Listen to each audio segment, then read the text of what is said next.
नमस्कार दोस्तों and I welcome you to Deep concept. Recently union minister doctor Jitendra Singh के द्वारा यूके में एक स्टेटमेंट दिया गया है कि it's time to retry PoK and its government agenda, अर्थात पाकिस्तान के द्वारा इलीगली ऑक्यूपाइड कश्मीर को भारत में मिलाने का समय आ गया है और यह मोदी गवर्नमेंट के एजेंडा में ऑफिशियल रूप से शामिल है।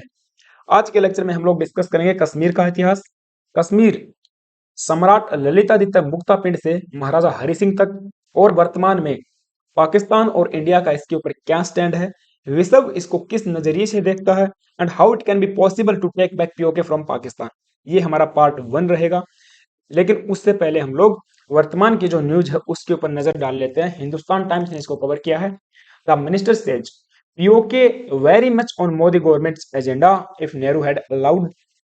अनदर आर्टिकल आप देख पाओगे, very much on government agenda to retrieve POK and make it India's part. Union minister doctor Jitendra Singh in UK. हम लोग डिटेल से डिस्कस करेंगे वर्तमान के सिनेरियो के बारे में भी, और संपूर्ण इतिहास हम जो कश्मीर का डिस्कस करने वाले हैं। बट आगे बढ़ने से पहले आप सभी से छोटी सी रिक्वेस्ट है, प्लीज यार अगर आप चैनल पे नए आए हो तो दीप कॉन्सेप्ट चैनल को सब्सक्राइब कर लेना, वीडियो को अंत तक देखना, अच्छी लगे तो लाइक भी कर देना। अब न्यूज ये थी कि डॉक्टर जितेंद्र सिंह 6 डेज की विजिट पे गए हुए थे यूके की। वहां पर इन्होंने एक समूह को इंट्रक्शन करते हुए ये कहा है कि taking back PoK Kashmir is very much on agenda of the Narendra Modi lead government. हमारा जो सरकार है उसके ये ऑफिशियल एजेंडा के अंदर शामिल हमने किया हुआ है कि पाकिस्तान के द्वारा इलीगली ऑक्यूपाइड कश्मीर को वापस भारत में मिलाना ही है। लंदन बेस्ड एक Jammu and Kashmir origin social group और स्टूडेंट्स को यहाँ पे इंटरेक्शन के दौरान उन्होंने ये बात कही है। अगर आप इस मैप में देख पाओगे, मैं आपको बता दूं, ये वाला जो हिस्सा है इसको गिलगिट बाल्टिस्तान के नाम से जाना जाता है। जम्मू कश्मीर के सटे हुए इस इलाके को पाकिस्तान आजाद कश्मीर के नाम से जानता है, लेकिन हम इस पूरे रीजन को पीओके के नाम से जानते हैं, that is the Pakistan occupied Kashmir. और ये वाली जो टेरिटोरी है ये आप देख पाओगे, ये पाकिस्तान के द्वारा 1963 के अंदर चाइना को गिफ्ट के तौर पर दे दी गई थी। और ये वाला जो रेड कलर में हिस्सा आप देख पाओगे, ये जम्मू कश्मीर का वो हिस्सा है जिसके ऊपर चाइना ने कब्जा करके रखा है, राइट। लेकिन अगर आप देखोगे तो ये संपूर्ण जो हमारा हिस्सा है, यहां से लेकर अफगानिस्तान तक लगे हुए ये बॉर्डर को आप देख पाओगे, ये हमारा हिस्सा है, हमारा हिस्सा था और हमारा हिस्सा रहेगा। क्योंकि रिसेंटली जो परमानेंट मिशन है इंडिया का टू द यूएन, उसके जो काउंसलर है प्रतीक माथुर, उन्होंने भी यहाँ पे यूएनजीए के अंदर एक सभा को संबोधित करते हुए कहा था कि जो कश्मीर है वो हमारा हिस्सा था, है और रहेगा, राइट। हम लोग बात करेंगे इतिहास के बारे में, लेकिन उससे पहले जो स्टेटमेंट ऑफिशियली स्टेटमेंट आई है उसके ऊपर भी नजर देख लेते हैं। To retrieve illegally occupied Kashmir from the control of Pakistan and restore it back to India, ये ऐसा हमारा एजेंडा है, ऐसा बोला गया है union minister doctor Jitendra Singh के द्वारा। इन्होंने आगे बताया कि उस टाइम के जो प्राइम मिनिस्टर जवाहरलाल नेहरू के द्वारा अगर तो अलाउ किया होता सरदार वल्लभ भाई पटेल जी को, जो उस टाइम पे हमारे होम मिनिस्टर थे, कि जम्मू कश्मीर का मुद्दा आप सुलझा लीजिए। क्योंकि आपको पता है सरदार वल्लभ भाई पटेल लौह पुरुष, आयरन मैन ऑफ इंडिया, इन्होंने प्रिंसली स्टेट का एकीकरण किया था, संपूर्ण भारत को इन्होंने यूनिफाई किया था। और उस एकीकरण में जम्मू एंड कश्मीर को यहाँ पे हैंडल किया गया था प्राइम मिनिस्टर जवाहरलाल नेहरू के द्वारा। मिनिस्टर ने यहाँ पे बताया अगर तो उस टाइम पे जवाहरलाल नेहरू सरदार वल्लभ भाई पटेल को इस मुद्दे को हैंडल करने देते तो आज ये जो पीओके वाला जो मुद्दा है ये कभी देखने को ही नहीं मिलता, और पीओके हमारा वर्तमान में इंटीग्रल पार्ट होता। ये वाली स्टेटमेंट यहाँ पे आई है। और आगे इन्होंने कहा मोदी गवर्नमेंट जैसे ही सरकार पे आई है, जैसे ही मोदी ने लीडरशिप संभाली है, इन्होंने करेक्ट किया several anomalies of the past that were legacy of successive government since 1947। ये कड़ी स्टेटमेंट हम कह सकते हैं कि हमारी सरकार की तरफ से आई है। Now how it can be possible for India to take back. देखिए, इस क्वेश्चन का आंसर करने से पहले हम लोग ब्रीफली एक इतिहास के ऊपर नजर डाल लेते हैं। सबसे पहले हम लोग डिस्कस करेंगे was Kashmir an independent nation. क्या कश्मीर पुराने समय में या एंशिएंट टाइम में एक इंडिपेंडेंट नेशन के रूप में रहा है? हिस्ट्री के बारे में बात करेंगे। मुगलों के बाद में कश्मीर का रीजन किसके हाथ में था उस बारे में डिस्कस करेंगे। Jammu and Kashmir as a princely state, Jammu और कश्मीर एक प्रिंसली स्टेट कैसे बना under the British empire. The ruler stand, उस टाइम पे जो पार्टीशन के दौरान जो महाराजा हरि सिंह थे उसका इसके ऊपर क्या स्टैंड था। जम्मू एंड कश्मीर के जो पीपल हैं, लोगों का क्या एस्पिरेशन थे 1947 में, पाकिस्तान का इन्वेजन कैसे हुआ जम्मू कश्मीर के ऊपर, Jammu Kashmir sign the instrument of accession with India, किस प्रकार से इन हालातों में महाराजा हरि सिंह के द्वारा इंस्ट्रूमेंट ऑफ एक्सेशन साइन किया गया।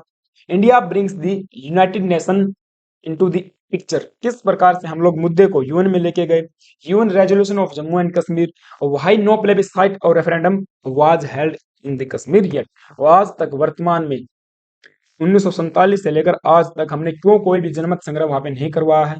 शेख अब्दुल्ला का मूवमेंट है, उसके बारे में डिस्कस करेंगे। Kashmir issue, external and internal dispute के बारे में बात करेंगे। 370 धारा के बारे में कुछ लोगों का ये मानना है कि ये जरूरी है, कुछ लोग मानते हैं कि इससे भी हमको ज्यादा चाहिए, कुछ लोग मानते हैं कि ये जरूरी नहीं है। Major grievances of the Kashmir के बारे में डिस्कस हम लोग करने वाले हैं। पॉलिटिकल सिंस 1948, यानी कॉन्फ्लिक्ट हमको देखने को मिलता है between the Kashmiri government and the central government. The revival of the national conference 1977। इसके बाद 1987 के असेंबली इलेक्शन के बारे में चर्चा करेंगे। 1990 and beyond, growing trust deficit, current stand of India, वर्तमान में कश्मीर इशू को लेकर हमारा इंडिया का क्या स्टैंड है इसके ऊपर, and who are the Kashmiri separatist, इनकी क्या डिमांडें हैं, right. Demand of intra state autonomy, एक इंट्रा स्टेट ऑटोनॉमी की भी डिमांड उठती है, उसके बारे में चर्चा करेंगे। आर्टिकल 370 का कुछ पार्ट यहाँ पे हटाया गया है, वाई प्रेसिडेंशियल ऑर्डर ऑफ 2019, उसके बारे में डिस्कस किया जाएगा। चेंज ऑफ स्टेटस, कौन कौन से यहाँ पे चेंजेस आए हैं, किस प्रकार के हम लोग परिवर्तन देखने को मिलते हैं धारा 370 हटाने के बाद। अर्ज of peace and the conclusion, last में कंक्लूजन हमारा हो जाएगा, राइट। तो सबसे पहले हम लोग डिस्कस कर लेते हैं, was the Kashmir an independent nation, the history of Kashmir. देखिए जो कश्मीर है और उसके जो आसपास का इलाका है, जैसे कि गिलगिट बाल्टिस्तान, ये वाला लद्दाख, जम्मू, और जो आजाद कश्मीर जिसको पाकिस्तान कहता है, या फिर मैं कहूँ जी नॉर्थ वेस्ट का जो कंप्लीट जो इलाका है, इसके ऊपर डिफरेंट टाइम स्केल में डिफरेंट डिफरेंट एम्पायर्स ने, डिफरेंट डिफरेंट शासकों ने यहाँ पे शासन किया है, चाहे फिर वो हिंदू हो, मुस्लिम हो, सिख हो, अफगान हो, या फिर ब्रिटिश हो। एक प्रकार से सेकुलरिज्म का जो हम लोग देखते हैं वो शुरुआत से ही यहाँ पे रहा है। 1000 ईस्वी पूर्व कश्मीर हिंदुइज्म और बुद्धिज्म का एक इम्पोर्टेंट सेंटर भी रहा है। बहुत सारी डायनेस्टीज ने यहाँ पर राज किया है, जैसे कि गोनंदित्या, कारकोटा, उत्पल, लोहारा, ये हिंदू डायनेस्टीज थी। उसके बाद मुस्लिम शासक आए, जिसमें शाह मीर, चाक, मुगल, अफगान, सिख, उसके बाद सिख आए और ब्रिटिश। इस प्रकार से जम्मू कश्मीर के इतिहास को हम लोग लेके चलेंगे, राइट। अब जो कारकोटा डायनेस्टी है, इसका साम्राज्य आप देख पाओगे वेस्ट बंगाल से लेकर अफगानिस्तान तक फैला हुआ था।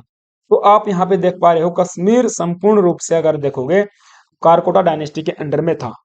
और कारकोटा डायनेस्टी के एक सबसे महान राजा हुए हैं ललितादित्य मुक्तापिंड। इनके द्वारा कश्मीर के अंदर मार्तंड टेम्पल का भी निर्माण करवाया गया था, जो काफी फेमस है, और सबसे महान राजा इस वंश के बताए जाते हैं। यहाँ पे महारानी दीदा का भी जिक्र आता है, the warrior queen of Kashmir, जो कि उत्पल वंश की महारानी थी, उत्पला वंश की महारानी हुआ करती थी। इनको वॉरियर क्वीन कहा जाता है, first warrior queen of the Kashmir, and the Catherine of the Kashmir के नाम से भी इनको जाना जाता है। The witch queen of Kashmir भी इनको कहा जाता है। इनके ऊपर सेपरेट कभी वीडियो में लेके आऊंगा, कंप्लीट इनकी हिस्ट्री मैं आपको बताऊंगा, ठीक है। इसके बाद लोहारा डायनेस्टी, जो अंतिम हिंदू डायनेस्टी लोहारा डायनेस्टी, इसकी जो अंतिम राजा थे उदयन देव, इनकी महारानी कोटा रानी, कोटा रानी ने भी काफी लंबे समय तक यहाँ पे कश्मीर के ऊपर शासन किया, जिनकी डेथ 1339 के अंदर हो जाती है, और इसके बाद कश्मीर के ऊपर मुस्लिम रूल एस्टेब्लिश हो जाता है, राइट। तो हिंदू डायनेस्टी की जो अंतिम महारानी थी कोटा रानी, जो लोहारा वंश से संबंध रखती थी, 1939 में उनकी यहाँ पे मृत्यु होने के बाद में मुस्लिम शासकों ने अपना साम्राज्य स्थापित किया। उनमें से सबसे पहले आते हैं Shah Mir. Shah Mir who become the first Muslim ruler of Kashmir, inaugurating the Shah Mir dynasty. और इस डायनेस्टी के सबसे मैं कहूँ कि फेमस सुल्तान हुए हैं 8वें नंबर के सुल्तान जैन उल अब्दीन। इनके साम्राज्य के दौरान भी कश्मीर में इकोनॉमिक डेवलपमेंट हुआ और काफी कल्चरल रिच यहाँ पे इनका साम्राज्य बताया जाता है, राइट। शाह मीर डायनेस्टी के बाद में आते हैं चाक डायनेस्टी। चाक डायनेस्टी के जो अंतिम इंडिपेंडेंट रूलर थे यूसुफ शाह चाक, उनको यहाँ पे डिपोज किया गया था अकबर के द्वारा, और अकबर ने इनको यहाँ पे अपने अंडर में ले लिया। इन्वेजन के बाद में 1857 में मुगल एम्पायर को स्टैब्लिश कर दिया गया था जम्मू एंड कश्मीर में। आप देख पाओगे दक्कन से लेकर अफगानिस्तान तक के पूरे इलाके पे मुगल शासकों का राज्य रहा है। औरंगजेब ने भी यहाँ पर अपने साम्राज्य को एक्सपेंड करने में काफी महत्वपूर्ण भूमिका निभाई थी। तो इस प्रकार से हमने देखा कि इतिहास से लेकर जम्मू एंड कश्मीर, चाहे आप मुगलों की बात कर लीजिए, Jammu and Kashmir was an integral part of India, however not an independent nation. तो कोई इंडिपेंडेंट नेशन के रूप में नहीं रहा है, हमारे संपूर्ण या फिर मैं कहूं अखंड भारत का ही हिस्सा जम्मू एंड कश्मीर रहा है। तो ये क्वेश्चन हमारा क्लियर हो गया है। अब मुगलों के बाद में देखिए क्या होता है। जैसे कि औरंगजेब की जो सक्सेसर थे या फिर जो लेटर मुगल थे वो फेल्ड हो जाते हैं टू रिटेन कश्मीर। कश्मीर ही क्या, वो तो बाकी जो हिस्सा है जिनके ऊपर मुगल साम्राज्य स्थापित था उसको भी रिटेन करने में नाकामयाब रहते हैं। उसके बाद मुगलों के बाद में अफगानों ने यहाँ पर शासन किया। अहमद शाह अब्दाली ने अफगान शासक की स्थापना यहाँ पे की थी 1752 के दौरान। राइट, उसके बाद सिख आए और फिर डोगरा रूल के दौरान यहाँ पे प्रिंसली स्टेट की स्थापना भी की जाती है। तो 1752 के अंदर कश्मीर को सीज किया गया था अफगान लुटेरे अहमद शाह अब्दाली के द्वारा, जिसके 1761 के दौरान जो कि पानीपत का युद्ध इनके द्वारा लड़ा गया था अहमद शाह अब्दाली और मराठों के बीच में। राइट, हम कह सकते हैं कि जो अफगान दुरानी इंपायर है इसने कश्मीर के ऊपर शासन किया 1750 से लेकर 1889 तक। 1819 तक इन्होंने अफगान दुरानी इंपायर ने कश्मीर के ऊपर शासन किया। उसके बाद सिख आ जाते हैं। Sikhs come into play. Maharaja Ranjit Singh ने यहाँ पे एनेक्स कर लिया कश्मीर को और यहाँ पे समाप्त कर दिया मुस्लिम रूल को। इसके बाद सिख शासन की स्थापना हो जाती है। 19वीं सदी के शुरुआती दौर में सिखों ने यहाँ पे महाराजा रंजीत सिंह के अंडर में कंट्रोल किया पूरे कश्मीर को। जम्मू कश्मीर को भी एनेक्स किया गया और नॉर्थ वेस्ट के कंप्लीट इलाके को महाराजा रंजीत सिंह ने अपने इलाके में ले लिया। अब सिखों की यहाँ पे जो हम बात करें तो फर्स्ट एंग्लो सिख वार 1846 में होता ब्रिटिश के साथ में। उसके बाद ब्रिटिश ने डिफीट कर दिया सिखों को और यहाँ पे कश्मीर पे एक प्रिंसली स्टेट की स्थापना कर दी under the Dogra dynasty. Dogra dynasty के जो महाराजा गुलाब सिंह थे उनको यहाँ पे सम्राट बनाया गया या फिर मैं कहूँ कि उनको राजा बनाया गया। और जो कंप्लीट कंट्रोल था वो ब्रिटिश ईस्ट इंडिया कंपनी यहाँ पे देखने वाली थी 1846 के दौरान में। यहाँ पे महाराजा गुलाब सिंह के साथ में ट्रीटी ऑफ अमृतसर को साइन किया गया। उस ट्रीटी के तहत महाराजा गुलाब सिंह ने 75 लाख रुपए के अंदर कश्मीर और उसके बाकी हिस्से को यहाँ पे एक्सचेंज किया था। अर्थात कश्मीर को 75 लाख रुपए में महाराजा गुलाब सिंह ने अपने अंडर में ले लिया था और जम्मू कश्मीर को एक सिंगल एंटाइटी के रूप में इस्टेब्लिश किया। अर्थात अब यहाँ से प्रिंसली स्टेट की शुरुआत हो जाती है और 1846 से लेकर आप कह सकते हो कि 1947 तक डोगरा डायनेस्टी का जम्मू एंड कश्मीर के ऊपर शासन रहता है। ये डोगरा डायनेस्टी का मैप आप देख पाओगे, इस कंप्लीट हिस्से के ऊपर डोगरा डायनेस्टी ने रूल किया था। ठीक है, अब इसके बाद जो महाराजा गुलाब सिंह हैं उनके यहाँ पे एक जनरल हुआ करते थे आर्मी के, दैट इज डोगरा आर्मी के जनरल जोरावर सिंह। उन्होंने काफी कंपेन यहाँ पे चलाए, लद्दाख, बाल्टिस्तान, गिलगिट, हुंजा वैली और जो यंगिस्तान वाला इलाका है वो संपूर्ण इलाके को इन्होंने महाराजा गुलाब सिंह के डोमिनियन में लाके रख दिया। इस प्रकार हमने क्या देखा 1846 से लेकर 1947 तक, जब तक हम आजाद नहीं हुए, जम्मू एंड कश्मीर के ऊपर जामवाल राजपूत डोगरा डायनेस्टी ने राज किया। और इसके बाद से आजादी के बाद से जो घटना है उसके बारे में आगे डिस्कस करेंगे। तो जम्मू एंड कश्मीर को प्रिंसली स्टेट का दर्जा उसी प्रकार से दिया गया जिस प्रकार से दूसरे प्रिंसली स्टेट को था, अर्थात पार्शियल ऑटोनॉमी। जो रियल कंट्रोल था वो ब्रिटिश के हाथ में ही था, बट पार्शियल जो ऑटोनॉमी है वो महाराजा गुलाब सिंह के हाथों में हुआ करती थी। महाराजा गुलाब सिंह के जो ग्रेट ग्रैंडसन थे महाराजा हरि सिंह, 1947 में आजादी के समय वो वहां पे राज कर रहे थे। और 1947 में जब हम आजाद होने वाले थे, जब यहाँ पे पार्टीशन होने वाला था दोनों देशों का, उस दौरान महाराजा हरि सिंह है, इनका स्टांस ये था कि वो ना तो पाकिस्तान के साथ जाना चाहते थे, ना ही वो इंडिया को ज्वाइन करना चाहते थे। वो रिमेन करना चाहते थे एज ए इंडिपेंडेंट स्टेट, एक स्वतंत्र राज्य के रूप में वो अपने साम्राज्य को स्थापित करना चाहते थे।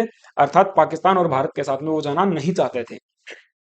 लेकिन देखिए उसके ऊपर भी काफी कंट्रोवर्सी स्टार्ट हो जाती है कि महाराजा रंजीत सिंह जो कि एक हिंदू रूलर थे, लेकिन जो इंटायर पॉपुलेशन है वो मोस्टली वहां पे मुस्लिम पॉपुलेशन, मुस्लिम यहाँ पे आप कह सकते हो मेजोरिटी में मुस्लिम वहां पे हुआ करते थे। तो वहां पे एक प्लेबिसाइट आयोजित करवाने की भी बात की गई थी, लेकिन वो आज तक कंडक्ट नहीं करवाया गया है। वो क्यों नहीं हुआ उसके बारे में डिस्कस करेंगे, ठीक है। तो हरि सिंह के बारे में मैंने आपको बताया, ये ग्रेट ग्रैंडसन थे महाराजा गुलाब सिंह के। इन्होंने डिनाई कर दिया था, ना तो पाकिस्तान के साथ में जाएंगे और ना ही हम लोग इंडिया के साथ में जाएंगे, ठीक है। तो अब यहाँ पे महाराजा हरि सिंह ने एक प्रपोजल यहाँ पे ऑफर किया दोनों देशों को, दोनों डोमिनियंस को एक प्रपोजल किया, एक स्टैंड स्टिल एग्रीमेंट आप यहाँ पे साइन कीजिए, और जो स्टेट का एक्सेशन है उसके डिसीजन के ऊपर यहाँ पे पेंडिंग उन्होंने छोड़ दिया। क्यों? क्योंकि ये चाहते थे हम लोग एक इंडिपेंडेंट स्टेटस चाहते हैं, इंडिपेंडेंट स्टेट के रूप में रहना चाहते हैं। आप दोनों देश पाकिस्तान और हिंदुस्तान स्टैंड स्टिल एग्रीमेंट हमारे साथ साइन कीजिए, अर्थात हम आपके ऊपर कोई भी आक्रमण नहीं करेंगे, आप हमारे ऊपर मत करना। 12 अगस्त 1947 को पाकिस्तान के जम्मू कश्मीर के प्राइम मिनिस्टर ने यहाँ पे एक आइडेंटिकल कम्युनिकेशन सेंड किया दोनों कंट्रीज को। एक उस कम्युनिकेशन में यही बात लिखी हुई थी स्टैंड स्टिल एग्रीमेंट के बारे में। पाकिस्तान के द्वारा इस एग्रीमेंट को या फिर इस कम्युनिकेशन को स्वीकार किया गया 15 अगस्त 1947 को, लेकिन भारत इस चीज से राजी नहीं था। भारत ने है यहाँ पे एडवाइस किया महाराजा को कि आप एक ऑथराइज्ड रिप्रेजेंटेटिव भेजिए दिल्ली के अंदर फर्दर डिस्कशन के लिए। ये जो स्टैंड स्टिल एग्रीमेंट है हम इसके ऊपर राजी नहीं हैं। साथ ही साथ यहाँ पे एक प्लेबिसाइट भी कंडक्ट करवाने की बात की गई थी। Now what were the Kashmiri people's aspiration in 1947। Kashmir के लोगों की अगर मैं बात करूं, देखिए कश्मीर के लोग शुरुआत से ही सेकुलर रहे हैं। जैसे अगर आप देखोगे हिंदूज ने भी यहाँ पे राज किया है, मुस्लिम, सिख, अफगान, और इसके बाद ये मुगल हो गए, राइट, ब्रिटिशर्स ने भी यहाँ पे राज किया। तो एक सेकुलरिज्म का जो सिनेरियो है वहां पे शुरुआत से ही क्रिएट हुआ है। तो यहाँ के लोग, कश्मीरी लोग, डेमोक्रेसी को चाहते थे टू दी मोनार्क, मोनार्की को खत्म करके डेमोक्रेसी चाहते थे। लोगों ने, कश्मीरी पीपल्स ने यहाँ पे एक्सटेंसिवली भाग लिया था इन दी इंडियन नेशनलिस्ट मूवमेंट। ये चाहते थे कि ब्रिटिश से एक बार छुटकारा मिल जाए और उसके बाद हमको डोगरा डायनेस्टी से भी छुटकारा लेना है, ऐसा कश्मीरी लोगों का यहाँ पे मत हुआ करता था, ठीक है। यानी कि मोनार्क जो था वहां पे वो उस चीज को भी नहीं चाहते थे, वो एक डेमोक्रेसी स्टेब्लिश करना चाहते थे। यहाँ पे मैंने बताया आपको मेजोरिटी में मुस्लिम थे, लेकिन जो हिंदूज की पॉपुलेशन है वो भी काफी यहाँ पे हुआ करती थी उस टाइम पे। इस प्रकार से 1947 में सजेस्ट किया गया कि एक कंडक्ट करवाना चाहिए प्लेबिसाइट, अर्थात जिसको आप जनमत संग्रह कहते हो, कि लोगों को क्या यहाँ पे मानना है, लोग यहाँ पे क्या चाहते हैं, ठीक है। जो शेख अब्दुल्ला उस टाइम पे जम्मू कश्मीर के काफी प्रोमिनेंट लीडर हुआ करते थे, उन्होंने यहाँ पे चेरिश किया the common values of secularism, democracy and the pan Indian nationalism, और इन्हीं के अंडर में ये प्लेबिसाइट कंडक्ट करवाना था 1947 के अंदर। लेकिन प्लेबिसाइट यहाँ पे हेल्ड नहीं हो पाया क्योंकि अक्टूबर 1947 के ऊपर 1947 में कश्मीर के ऊपर पाकिस्तान ने यहाँ पे अटैक कर दिया और होल डायनामिक्स को यहाँ पे चेंज कर दिया। इसी दौरान आपको पता है जो जूनागढ़ रियासत है, जूनागढ़ के जो रियासत के नवाब थे मोहम्मद महाबत खाजी थर्ड, ये चाहते थे कि जो न्यूली फाउंड पाकिस्तान है उसके साथ में हम लोग जाएं, क्योंकि आपको पता है जूनागढ़ रियासत, हैदराबाद रियासत और ये जम्मू एंड कश्मीर, ये तीन रियासत हमारी ऐसी बची थी जो 1947 में एक प्रकार से जो इंस्ट्रूमेंट ऑफ एक्सेशन है उसको साइन नहीं किया था।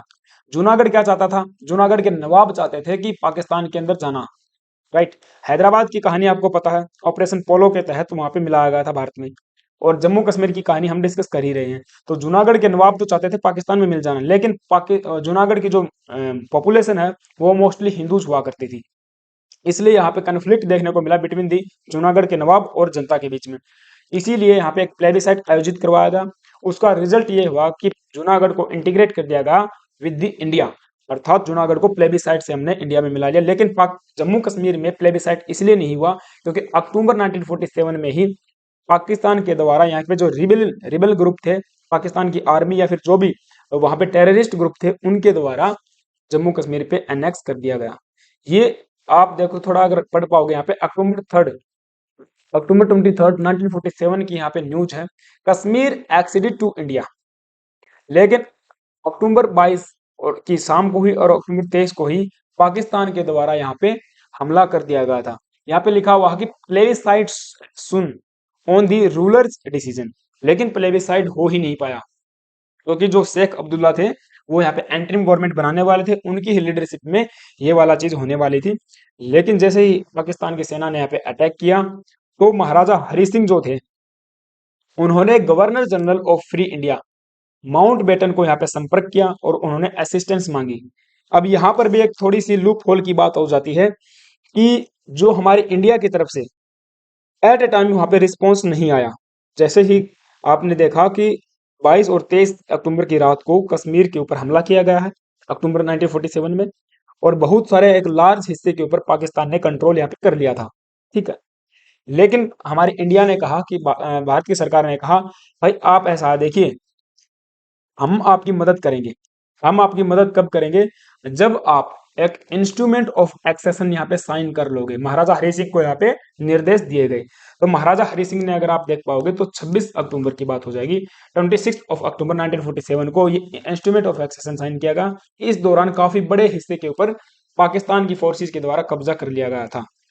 और तब जाकर ये वाला इंस्ट्रूमेंट साइन होने के बाद भारत की सेना वहां पे आती है और जम्मू कश्मीर के अंदर एक प्रकार से जो पाकिस्तानी सेना घुसी हुई थी उसको खदेड़ के वापस कर दिया जाता है। ठीक है, तो ये जो टाइम पीरियड था, ये गैप आप देख पाओगे 22-23 से लेकर 26 तक। इस दौरान अगर 22-23 को ही हमारी सेना वहां पे पहुंच जाती है, 24 को भी हमारी सेना वहां पे पहुंच जाती, तो इतने बड़े हिस्से के ऊपर पाकिस्तान की सेना कब्जा नहीं कर पाती। तो ये भी कहीं ना कहीं लूप होल हमको देखने को मिलता है कि एट ए टाइम एक्शन वहां पे सरकार के द्वारा नहीं लिया गया। सबसे पहले महाराजा हरि सिंह को बुलाया गया, आप आइए और हमारे साथ में पहले एग्रीमेंट कीजिए कि आप भारत के अंदर मिलना चाहते हो। राइट, तो ये था हमारा पार्ट 1। हम लोग डिस्कस करेंगे पार्ट 2 के अंदर आगे की बातें। आई होप कि आपको लेक्चर समझ में आया होगा। अगर ऐसा है देन प्लीज वीडियो को एक लाइक कर दीजिए।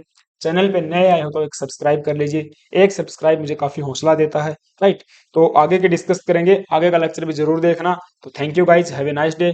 आपको लेक्चर कैसा लगा मुझे कमेंट बॉक्स में आप बता सकते हो। इसके ऊपर आपकी क्या राय है वो भी कमेंट बॉक्स में बता सकते हो। राइट, तो thank you guys, have a nice day, stay tuned and stay with us. जय हिंद।